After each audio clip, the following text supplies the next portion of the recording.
welcome to Kashmir Now. I'm your host Lipakshi. Let's take a look at some stories of this week's episode. Protests rock illegally occupied Gilgit-Baltistan as government pays no heed to earthquake victims. Activists from GB and POK slam Pakistan for its atrocious attitude during the 49th session of UNHRC. J&K administration self-employment schemes helping women in Bandipora to set up their mini sheep farms.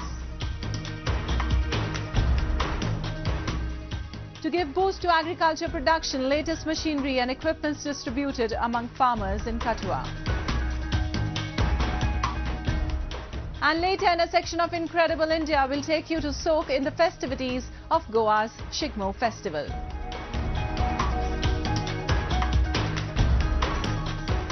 Protests have erupted across various cities of illegally occupied Gilgit-Baltistan as government fails to address the issues of earthquake victims in Rondu Valley. Having faced two massive disasters within a period of 4 months, people in the valley are struggling for survival. In such a scenario where their lands have destroyed and their houses are in demolished state, government's apathy is rubbing salt to their wounds.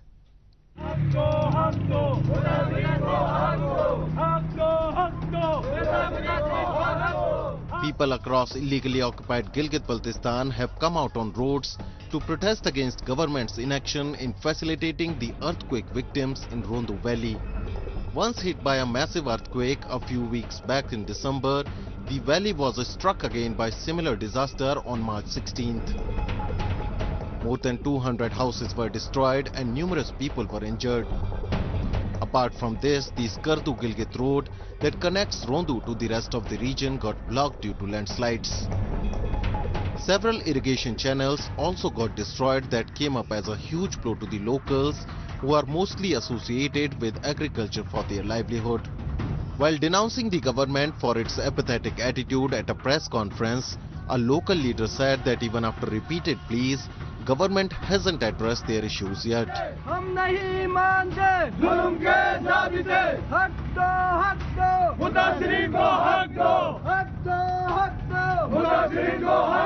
हमारे जितने भी महकमे ज़राअत से ताल्लुक़ रखने वाले या ज़राअत फल मवेशी बहुत ज़्यादा डैमेज हो चुके हैं। मुतासिरा एरिया में तकरीबन कोई 54 के करीब इरिगेशन चैनल्स मुकम्मल तौर पर डैमेज हुआ है। उन 54 चैनल्स को बनाने के लिए न कोई इदारा मौजूद है, न कोई फंडिंग मौजूद है, पैसा और सामाजिक हालत में लोग मौजूद है। यकीनन अभी तो हम सिर्फ घर तक मुतासिर हो चुके हैं, जबकि अगर इस तरह सूरत हाल रही तो आने वाले दौर में हमारे जितने भी जो दरख्तान हैं वो एग्रीकल्चर फील्ड हैं जिनका 95% जरिए माश हमारा ज़राअत और लाइवस्टॉक है, वो सारा डैमेज होने का खतरा है। Mired in poverty, lawlessness and poor governance, Rondu is already one of the most neglected districts of Gilgit-Baltistan.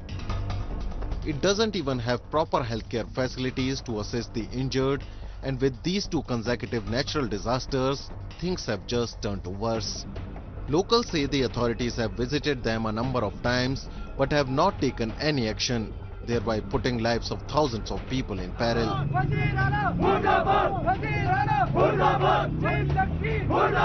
इंतजामिया की तरफ से हमारी सिर्फ मुज़ाकिरात के लिए आते हैं, आप आराम से बैठे, मर गए तो अल्लाह के हवाले।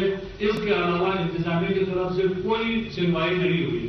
सिर्फ आगे हमसे गपशप करके वापस जाना नहीं, बल्कि हमारे लोगों को जो मसाइल है उन मसाइल को निकालने के लिए या उन मुसीबतों से छुटकारा हासिल करने के लिए उन्होंने हमने हमारी मदद करनी थी, जो कि अभी तक नाफिज है।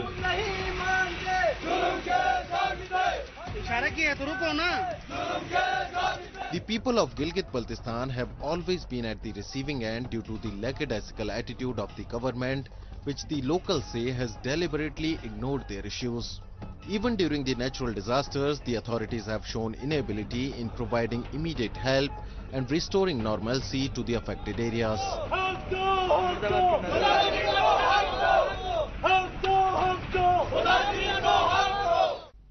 Moving on, Pakistan again faced a backlash at the international platform when its duplicity regarding the illegally occupied areas of Jammu and Kashmir was exposed by the activists during the 49th session of UNHRC.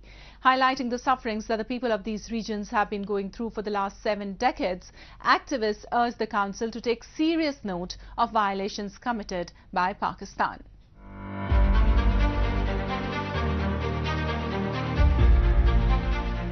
Activists from illegally occupied territories of Gilgit-Baltistan and POK strongly raised their voices against Pakistan's exploitation at the 49th session of United Nations Human Rights Council in Geneva.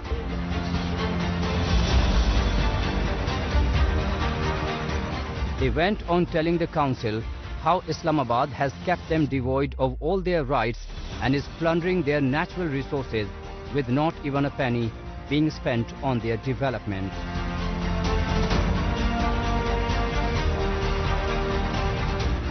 While exposing the devious tactics of Pakistan, one of the activists, Sardar Shaukat Ali Kashmiri, pointed out how the ruling elites in the country embezzle the funds that the international community provides for the betterment of occupied territories.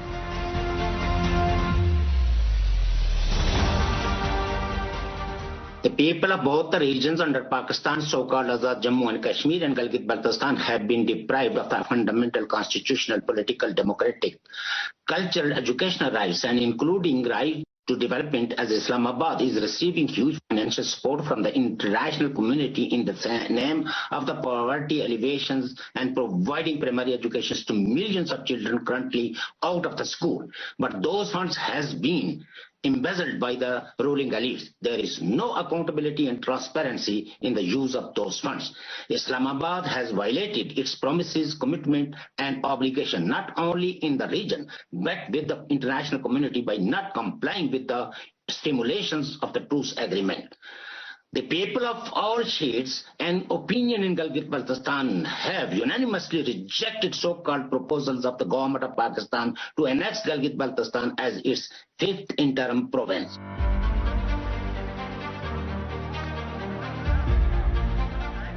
Human rights defenders from other countries too brought forth the violations being committed by Islamabad on the people of its illegally occupied territories.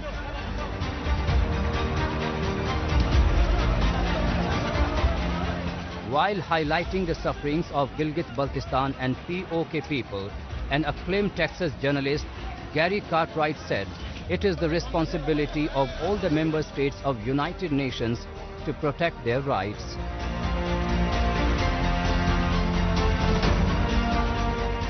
Islamabad has been making headlines with reports of the government denying the people their civil rights, with the situation in Azad Kashmir and Gilgit-Baltistan most disturbing.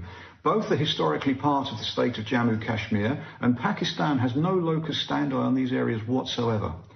People of Azad Kashmir and Gilgit-Baltistan live in challenging conditions and do not have the freedom to exercise their fundamental rights. Their civil and political liberties are restricted and dominated by military and intelligence services. There are strict curbs on political pluralism, freedom of the press, freedom of expression and of association.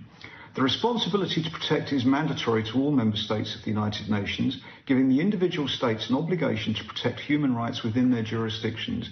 However, Islamabad is failing in its international obligations.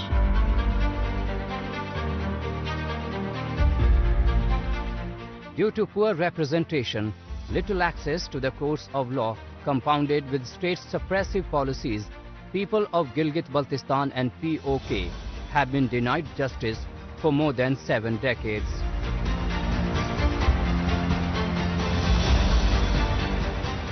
And with no light at the end of the tunnel, the future doesn't seem to be evolving into anything better.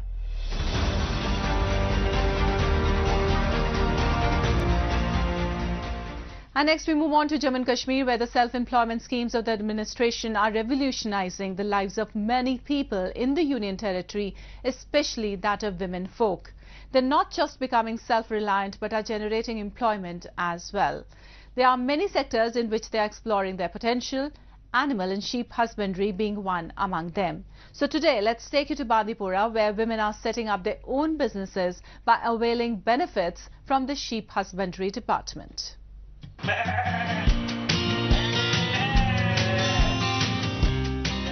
Sheep husbandry has become a luring business in Jammu and Kashmir because of its profit-generating capacity and low investment.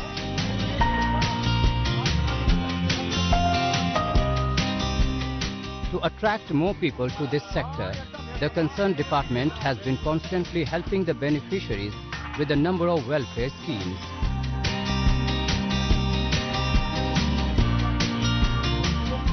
Many have already set up their business in sheep husbandry sector and are making good profit.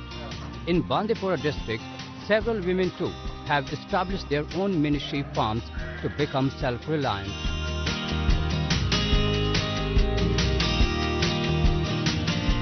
One among them is Mumtaza Begum, who with the assistance of sheep husbandry department started a sheep unit in 2020 for her livelihood, and today she is generating good returns, inspiring many others.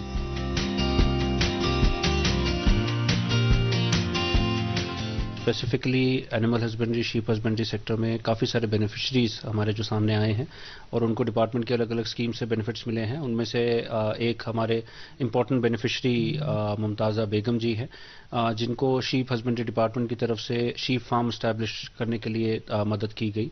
और ये एक मदद जो department की तरफ से की जाती है उसके साथ साथ ज़रूरी होता है कि जो बेनिफिशरी है उसकी भी अपनी मेहनत, उसकी भी अपनी लगन हो उस काम के अंदर, और वैसा ही देखा गया और ये कि सक्सेस स्टोरी बन के हमारे सामने आई है।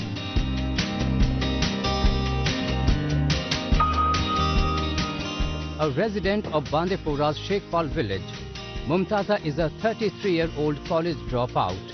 She started her own unit with 50 ewes or female sheep 2 years back with the help of a state sector scheme, Mini Sheep Farm, and today she has more than 250 sheep.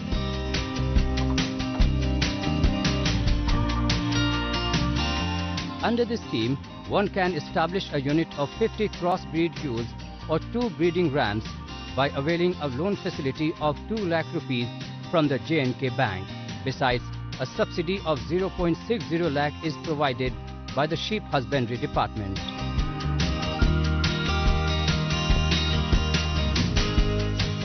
Mumtaza is fully supported by her husband Fayyaz Ahmad, and they both are working hard to earn their living and are providing employment to others as well.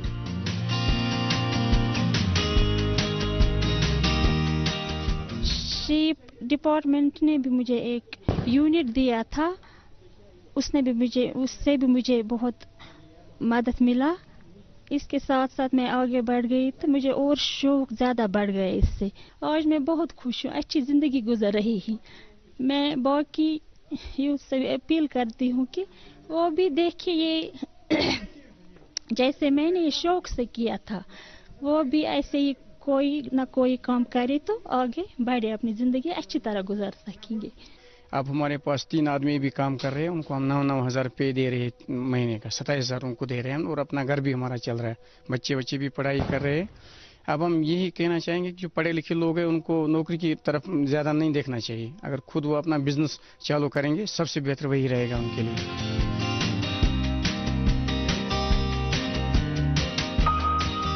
Just like Mini Sheep Farm, there are many other schemes implemented by J&K administration to give boost to sheep husbandry sector.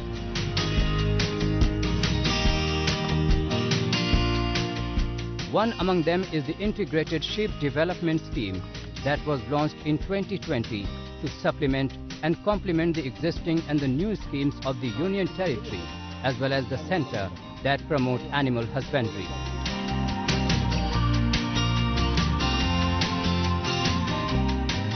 Under this scheme, 25 sheep or 10 goats are provided to the beneficiaries free of cost.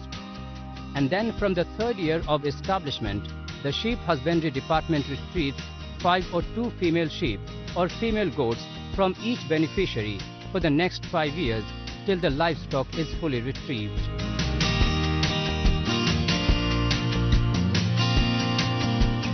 Even after having an enormous potential and conducive environment for sheep and goat farming, Jammu and Kashmir was facing a significant gap between demand and supply of mutton.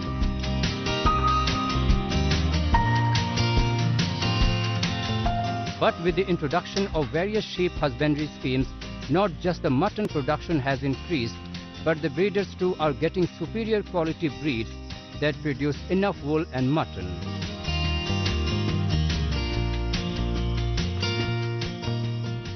Predominantly being an agrarian economy, about 80% of Jammu and Kashmir's population is engaged in agriculture and allied sectors. In order to revitalize the sector and increase the economic condition of people, technological advancement is must. Considering the same, farmers in Katwa were equipped with latest equipments and toolkits to help them enhance their agriculture production.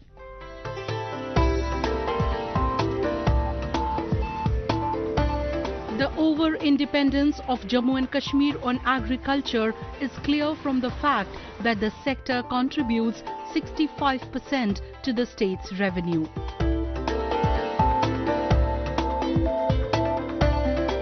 In such a scenario, applying modern technology to agriculture can really do wonders in boosting the economy of the Union Territory and increasing the productivity.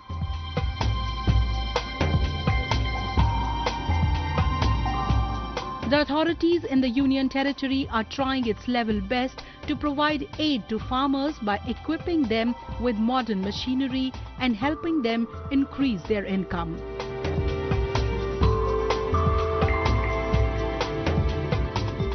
The latest initiative was taken by the Department of Agriculture Production and Farmers Welfare in Katwa, wherein it distributed spray pumps, chainsaws, farming toolkits and various other high-tech equipments worth 4 crores among the district farmers on 75% subsidy.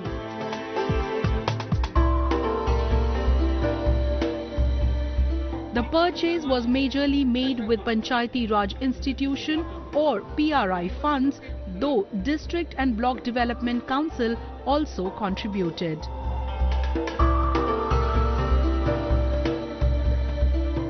सबसे ज़्यादा funding जो है वो हमें पंचायत से हुई है, तो और उसके लिए जो उनको चाहिए था, जैसे मैं पहाड़ी इलाके की बात करूं तो उन्होंने टिलर्स पे काफ़ी पैसे रखे हुए थे। इस एरिया के लिए कहूँगा तो उन्होंने शैलो बोर पे पैसे रखे हुए थे, तो वो सारी चीज़ें वो उस पर डिपेंड कर रही थी कि उस एरिया के लिए क्या चाहिए। और ये पहली बार हुआ कि हमें डिस्ट्रिक्ट पीआरआई बजट में हमें भी फार्मर्स के लिए ये इन्होंने पीआरआईज ने रखी और जिसकी वजह से डायरेक्ट बेनिफिट हो रहा है उनको, और जो चाह रहे हैं वही मिल रहा है। तो इन फ्यूचर इसमें और ज़्यादा हमें फंडिंग एक्सपेक्ट कर रहे हैं हम। और इसमें अगर डायरेक्ट बेनिफिट की बात करें तो मैं कहूँगा कि ये हज़ारों में फार्मर्स हैं जिनको फ़ायदा हुआ है।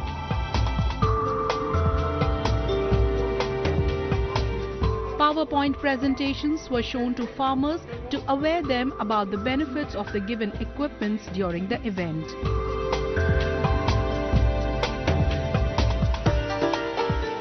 Live demonstrations were also given to educate growers about the usage of the given agriculture machines.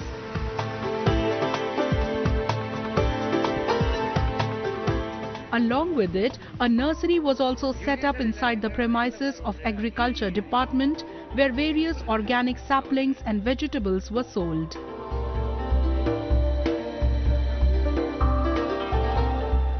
Farmers expressed their gratitude to the department for all their help and guidance and initiatives they are taking to give boost to farming.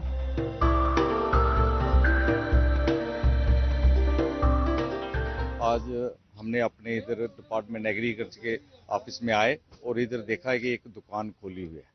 ये पहली बार हुआ है और इससे ये दुकान जो है मैंने देखा है ये ऑर्गेनिक चीज़ें हैं और इन्होंने जो प्लांट है वो तैयार किए हुए हैं और अच्छी क्वालिटी के हैं। इसका ये मतलब है कि हमारी जो यहाँ के रहने वाले लोग हैं उनके लिए ये बहुत एक वरदान साबित होगा, क्योंकि ये ऑर्गेनिक है और लेटेस्ट बीज आ रहे हैं और ये दूसरा उसके ऊपर ये है कि ये तैयार करके दे रहे हैं हमें। जैसे कि हमारा पंजाब है, हिमाचल है, वो इन चीज़ों में बहुत आगे था और हमारे एग्रीकल्चर डिपार्टमेंट के ताबन से हम जो किसान लोग हैं अब भी इस प्रयास को आगे लेके जाएंगे और पूरी मेहनत करेंगे।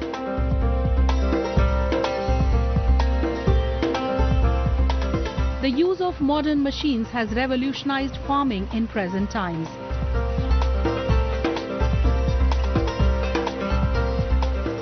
Earlier, it was very basic and simple and required a lot of manual work, and the output too was not up to the mark. But today, with the entry of various technologies and equipments in the market, farmers' life has become quite easier.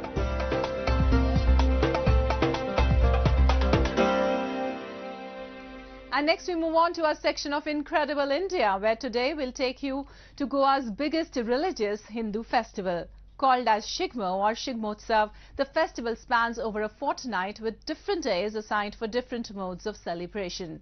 So let's get indulged in its vibrant and jolly festivities.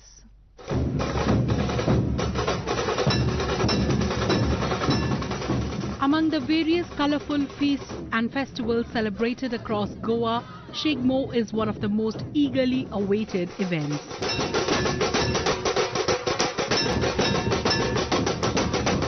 Celebrated with colours, costumes, music, dance and parades, the 14-day festival heralds the onset of spring and is organised every year in the month of Hindu calendar Phagun, usually coinciding with March.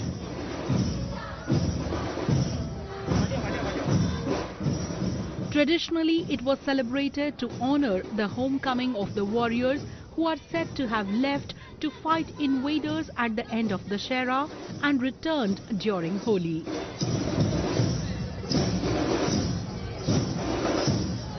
In between, a stop was put to Shigmo festivities, but later they were restarted in 1989 by a Goan named Sunil Nayak with the motive to aware people about the state's rich folk culture.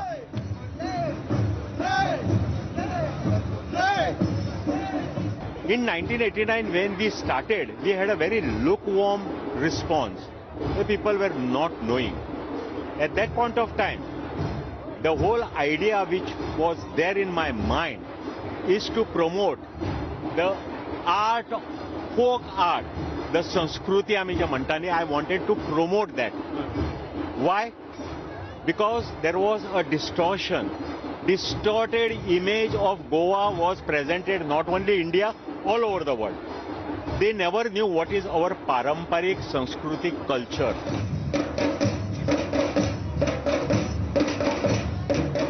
The streets of Goa during Shigmotsav are lit up with colourful decor, lively parades, delicious Goan delicacies, music and dance performances.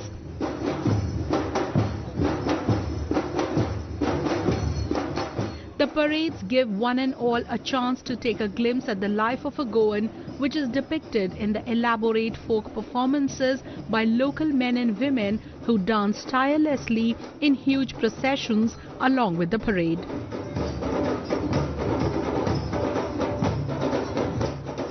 Folk dances like Ghore Modani and Fugri are performed on the streets in massive troops along with procession, showcasing the traditions of Goa.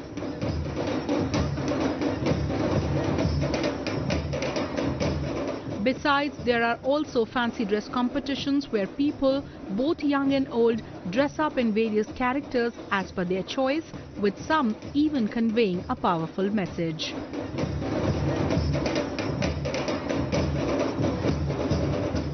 She's actually become a multitasking woman, and she has a strong message to show that women are not only for housework. So she's like a woman is a doctor. When somebody is sick, she's a doctor in the house. When somebody is has to go somewhere, she's a driver in the house. She manages all the accounts, so she's an accountant. So she's multitasking. She can do everything. So secondly, she wants to pass a message that you have to save a girl child, because she's saying that don't abort any Durga in the womb, don't stop any Lakshmi from going to school. So she has a strong message to tell the whole world. He's become a petrol pump, and he has a message saying that if you can walk, why take your car and go? Save petrol.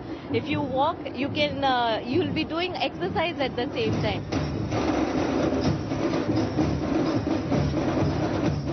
One of the star attractions of Shigmo is the float parade depicting several characters from the Indian mythology.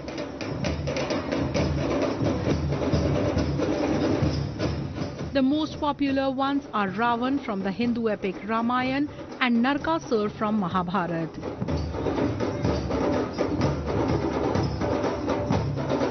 Thousands of tourists visit the state during this time to witness these spectacular floats and enjoy the cultural and religious aspects of the biggest Hindu festival of Goa.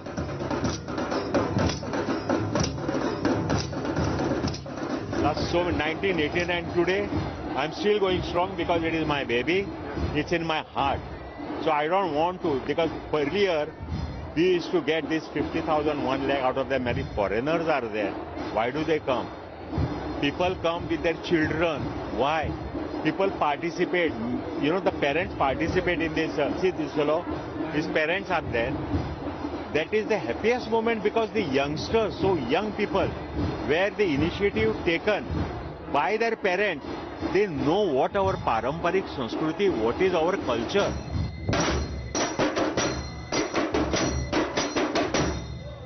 Resembling a carnival, Shigmo is altogether a complete package of traditional music, dance, colors and tasty cuisines, neatly wrapped in special Goan fabric.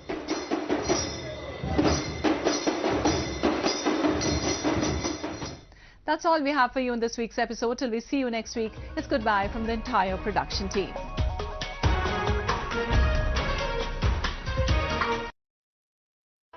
आफ़ताबे कायनात